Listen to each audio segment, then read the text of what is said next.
It wasn't the wine that shocked me. It wasn't even the words she spat out of her mouth. No, it was the sudden clarity I had in that moment. A moment I will never forget. It was the look in her eyes when she realized what she had just done. What we had both just done. But let me start from the beginning. It was a Saturday afternoon, and I was sitting on the couch, my laptop open, trying to catch up on some work. It had been a long week. Work had been stressful, and I hadn't even had time to sit down with Emma, my wife, to really talk about anything other than the mundane. Bills, groceries, the annoying neighbor's dog. You know, all the things couples talk about when they're not really connecting anymore. But that day was different.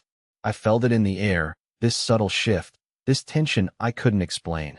It wasn't just the usual fatigue or the lingering frustration I'd grown used to. It was something more, something I couldn't shake off. And Emma, she knew it too. She was acting strangely, distant, not her usual self. But she didn't acknowledge it. She never did.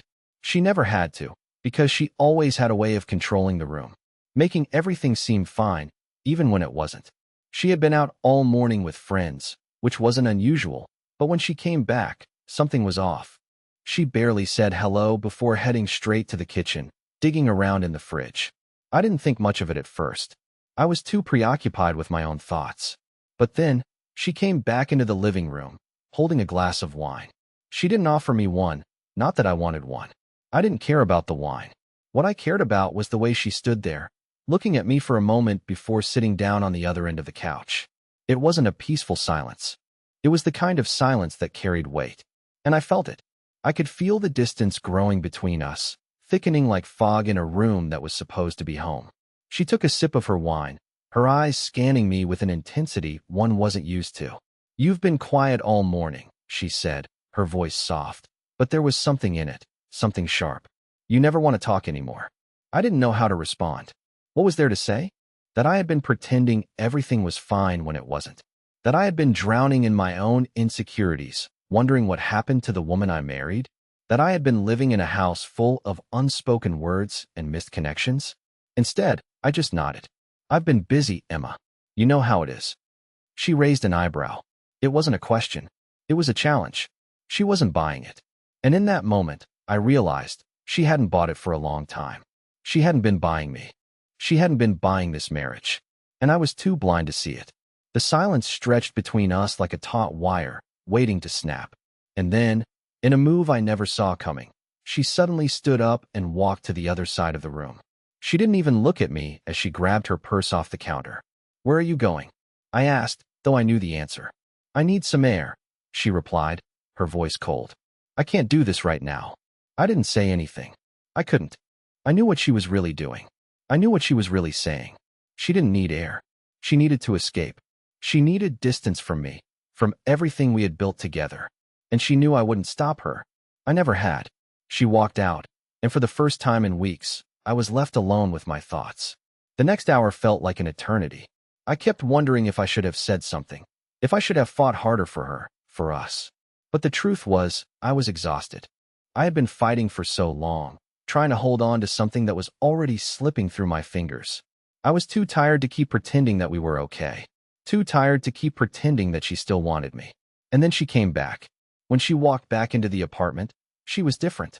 There was a change in her demeanor, a sense of finality that wasn't there before. I could feel it in my bones. She was no longer the woman I knew. She was something else. Someone else. She walked straight to the kitchen without saying a word, poured herself another glass of wine, and sat back down on the couch. This time, she didn't even acknowledge me. She just stared out the window, lost in thought, as if I wasn't even there. I watched her for a long time, wondering what had happened to us, what had happened to her.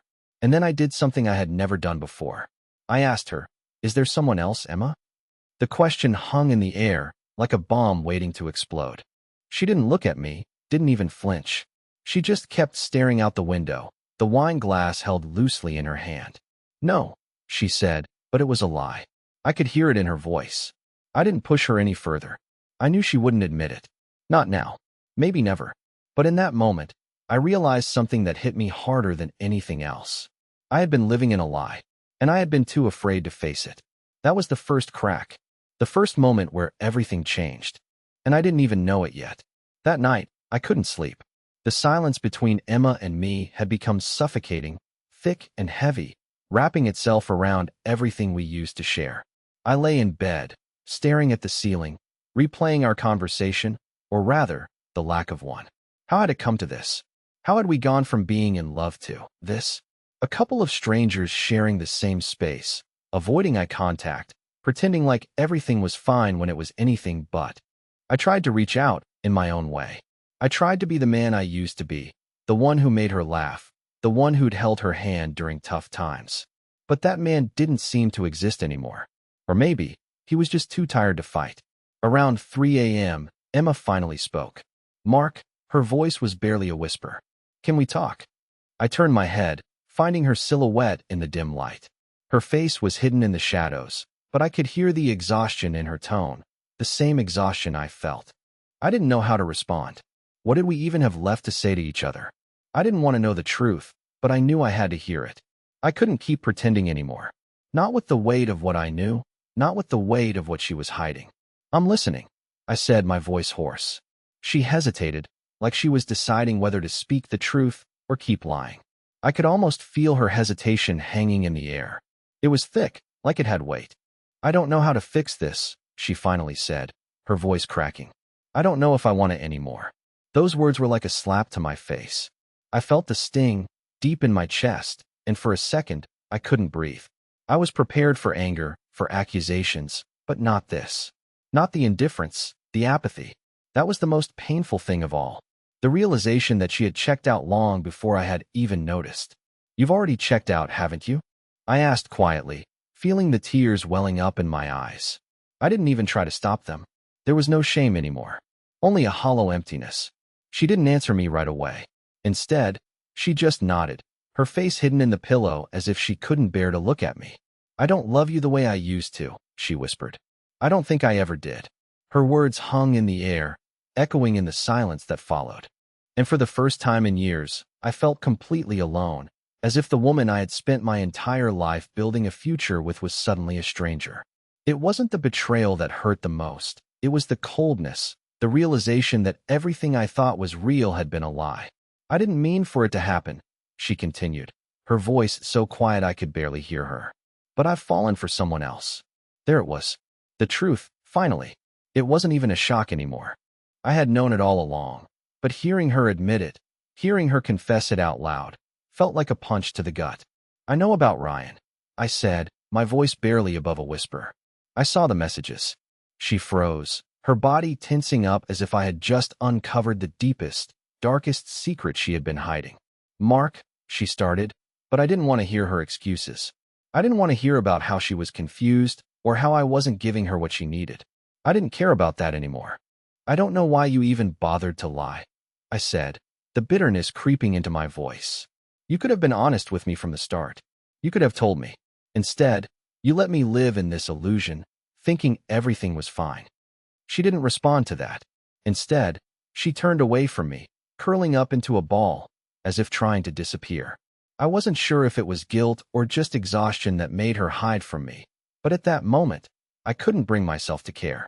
I wanted to scream, to yell at her, to demand answers, but I didn't. What was the point? What could she possibly say that would make any of this better? I stood up from the bed, the room suddenly feeling smaller, as if the walls were closing in on me. I couldn't stay here. Not like this. Not in a house that had once felt like home, but now felt like a prison.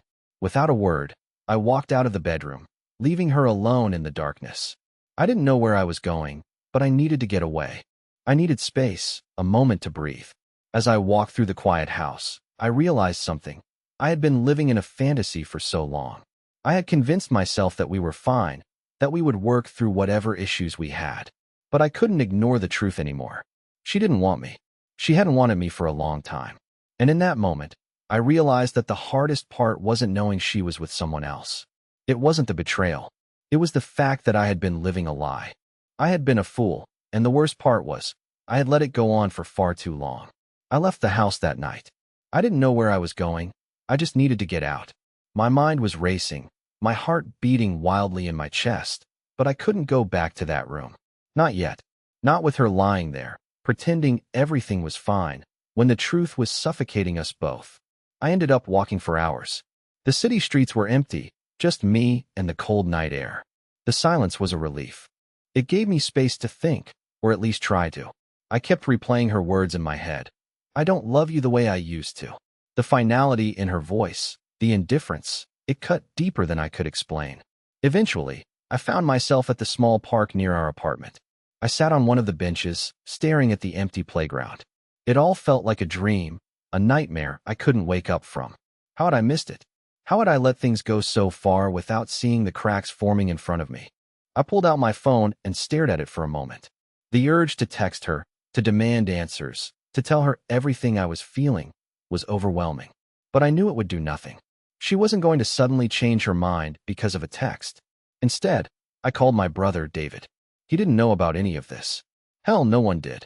I had kept everything bottled up, thinking it was just a phase, that we'd get through it. But I needed someone to talk to. I needed to unload. "Hey man," David answered groggily. "What's up?" "I don't know what to do," I said, my voice thick with emotion. "Emma, she's been seeing someone else. I just found out tonight." There was silence on the other end of the line. I could almost hear David processing the information. "Wait, what? Are you serious?" "Yeah." I let out a shaky breath. I've been living in a damn lie. David didn't say anything for a moment, and when he finally spoke, his voice was calm, almost too calm. "You need to get out of there, Mark. I mean it. You can't stay in that situation." I wasn't sure if he was talking about the apartment, the relationship, or both. Probably all of it. "I don't know if I can just walk away, Dave." "It's not that easy," I said, rubbing my eyes. "It's never easy," David replied. "But you deserve better than this, man. You're better than this." I didn't know if I believed that, but hearing him say it, hearing someone tell me I deserved better, made something click inside me. Maybe it was time to stop being the nice guy, the one who put everyone else's needs first. Maybe it was time to start thinking about myself. "I'll come by tomorrow, okay?" David continued. "We'll figure this out." I hung up the phone and sat in the dark, the weight of everything sinking in.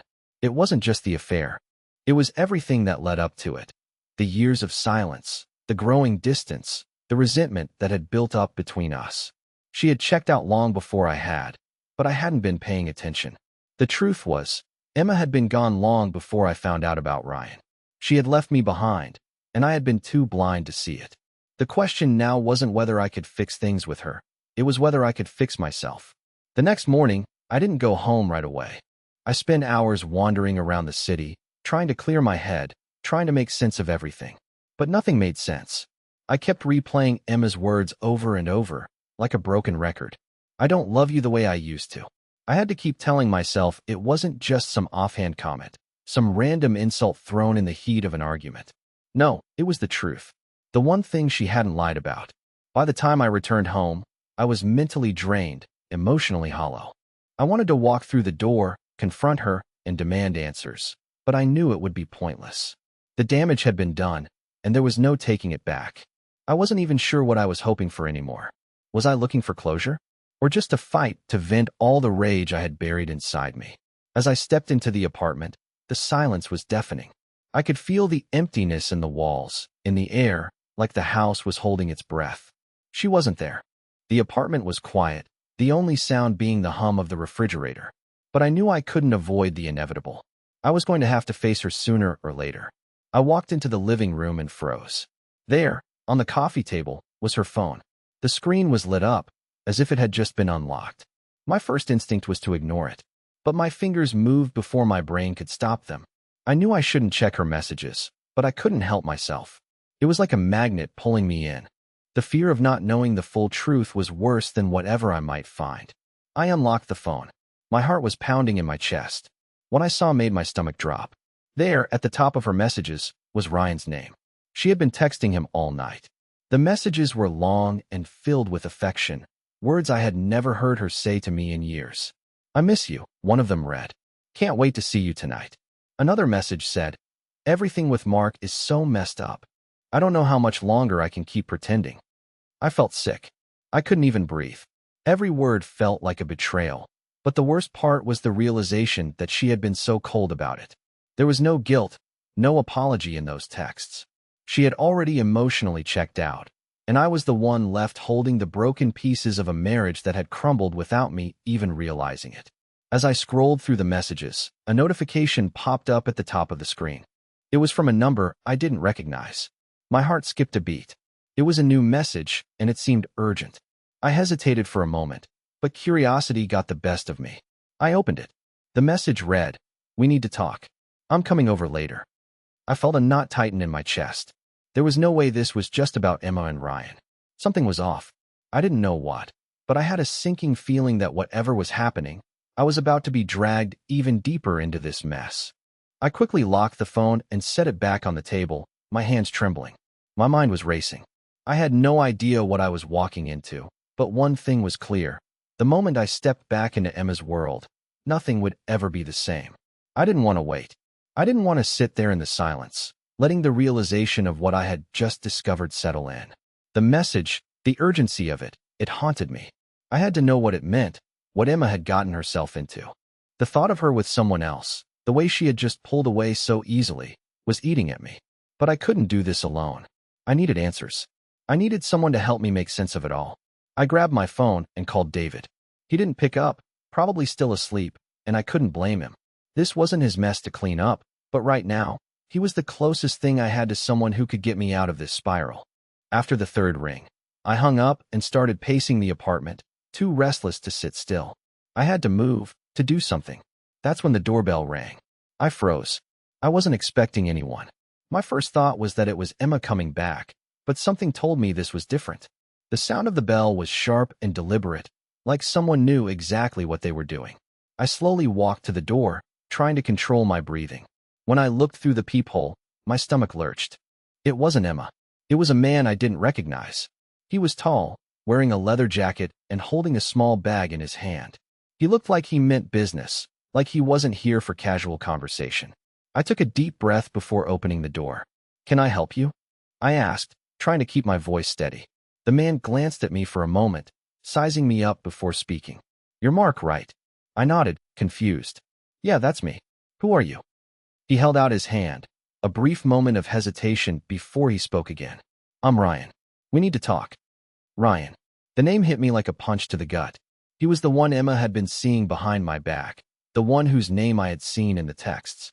I wasn't sure what I expected, anger, defiance, or maybe even an apology, but the man standing before me had none of that.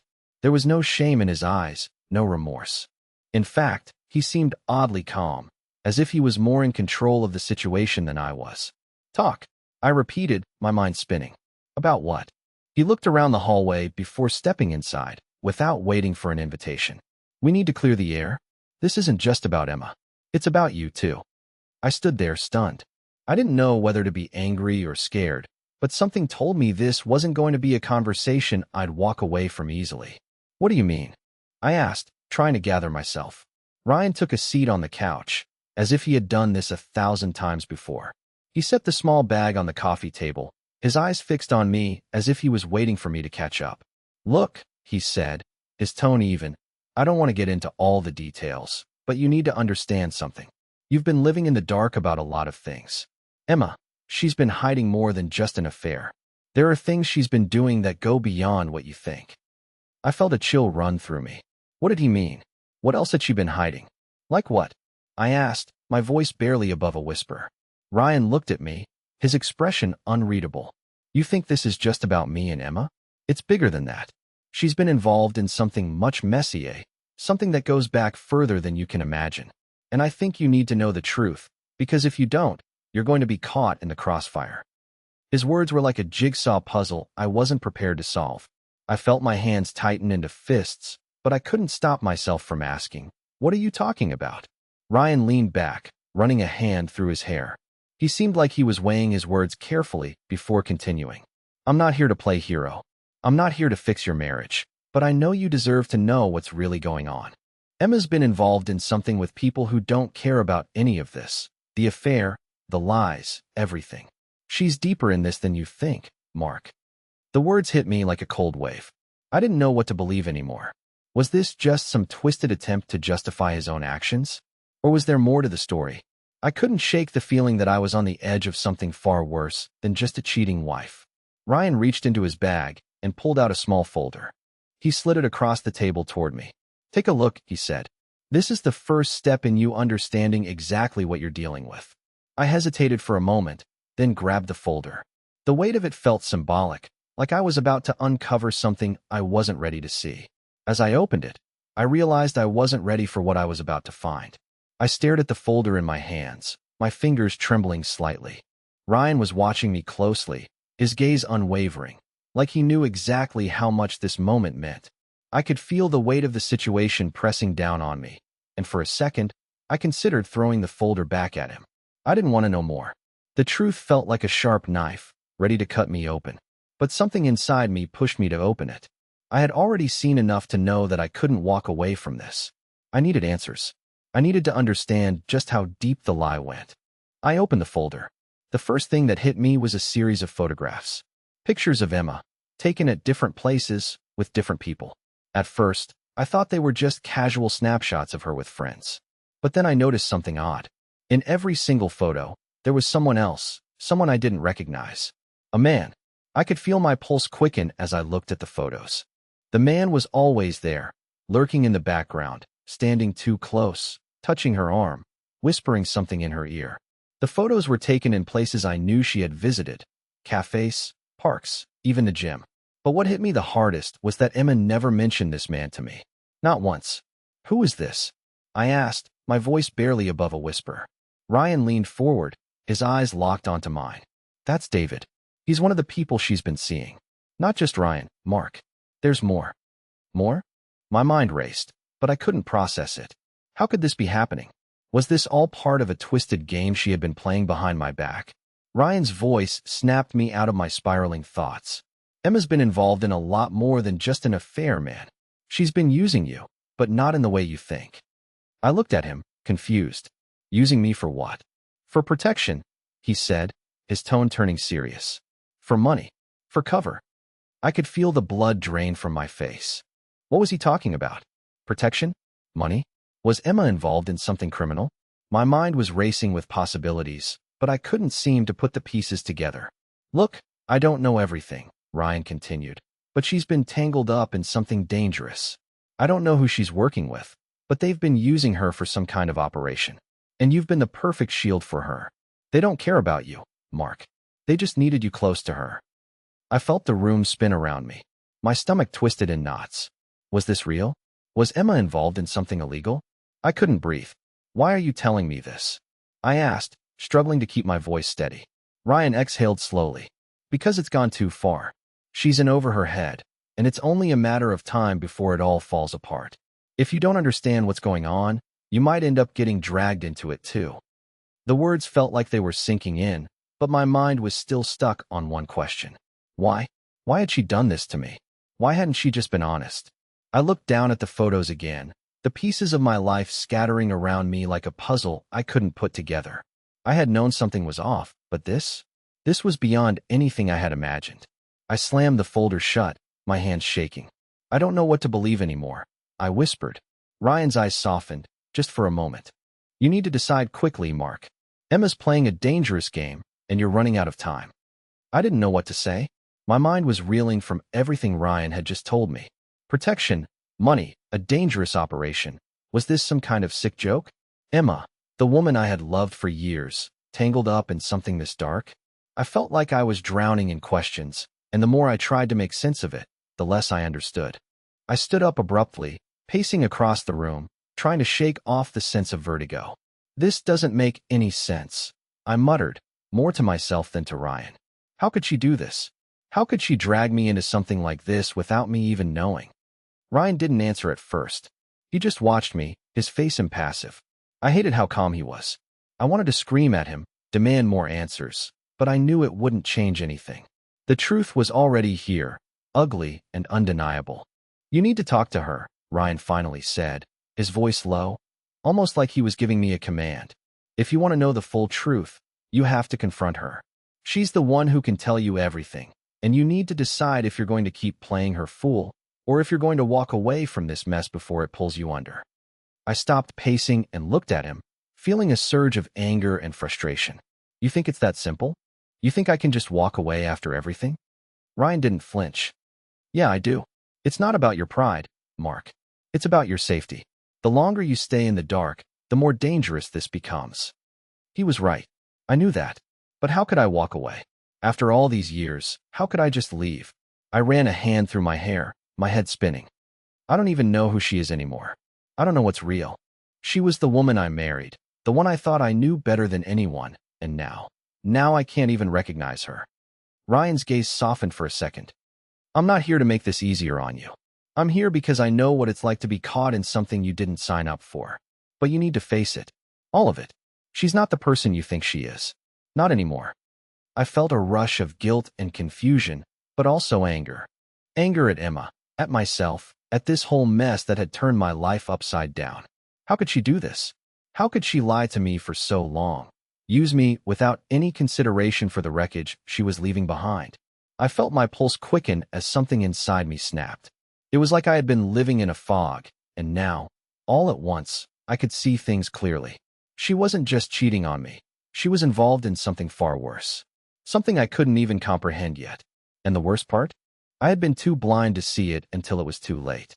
I glanced down at the folder in my hands, and something cold settled in my stomach. The photographs, the messages, everything Ryan had just told me. It was too much to process. Too much to bear. But I knew one thing for sure. I couldn't ignore it anymore. Where is she? I asked, my voice sharper than I intended. Ryan raised an eyebrow but didn't answer right away. He seemed to be considering something, weighing whether or not to tell me. After a long pause, he spoke. She's at the office. She's meeting with the people she's been working with. But be careful, Mark. This isn't something you can just walk into without consequences. I didn't hesitate. I grabbed my coat and headed for the door. Every instinct in me was telling me to go after her, to confront her and get the truth, to finally break through the lies and see what was really going on. But as I stepped outside, a new fear gripped me. I wasn't just walking into a confrontation with my wife. I was walking into something I wasn't prepared for, something that could change everything. And there was no turning back. I drove to her office, my hands gripping the wheel so tightly my knuckles turned white. The closer I got, the heavier the weight on my chest became. I was terrified of what I might learn, terrified of what I might do when I saw her. Part of me wanted to turn around, to forget everything and try to salvage what was left of my peaceful, ordinary life. But I knew that wasn't an option anymore. The truth was out there, and whether I liked it or not, I had to face it. When I arrived, I sat in my car for a few minutes, gathering my thoughts. I wasn't sure what I was going to say to her, what kind of confrontation would even be possible after everything we had been through. But I knew one thing. I wasn't going to let fear or anger control me. Not anymore. I had already allowed too much time to slip by while pretending everything was fine. I walked into the building, my heart pounding in my ears. The receptionist gave me a polite smile, but there was a flicker of recognition when she saw me. I hadn't been here before. Emma usually kept her work life separate from mine, but I wasn't about to waste any more time pretending. I asked for Emma, and the receptionist pointed to the elevator. I stepped in and rode up, every floor taking me closer to a moment that felt like it could break me. When the elevator doors opened, I spotted her immediately. She was sitting in a conference room, her back to me, talking to a man I didn't recognize. I felt a knot in my stomach, but I couldn't stop now. I walked over to the door and knocked lightly. Emma turned around, her eyes widening in surprise when she saw me. The room fell silent. For a moment, it was like the world stood still. Everything I had been holding inside was threatening to spill out, but I forced myself to stay calm. I wasn't here to fight. I was here for the truth, no matter how ugly or painful it might be. Mark, Emma said softly, standing up. What are you doing here? I took a deep breath, looking at her for the first time without the anger and hurt clouding my judgment. I came to talk, I said, my voice steady. I need you to tell me everything. No more lies, no more hiding. I'm done pretending like this isn't happening. She didn't say anything right away. I could see the guilt in her eyes, but there was something else too, regret, and maybe, just maybe, a hint of fear. Fear of losing me. Fear of losing everything we had built together. Mark, I never wanted to hurt you, she began, her voice shaking. I got caught up in something I didn't know how to get out of. It wasn't just about the affair. It was about everything that was falling apart around me, and I didn't know how to fix it. I walked toward her, my heart still heavy, but my resolve firm. We can fix this, Emma. We can work through this, but you have to be honest with me. No more secrets. For the first time in what felt like forever, Emma reached out to me. She took my hand, her fingers trembling.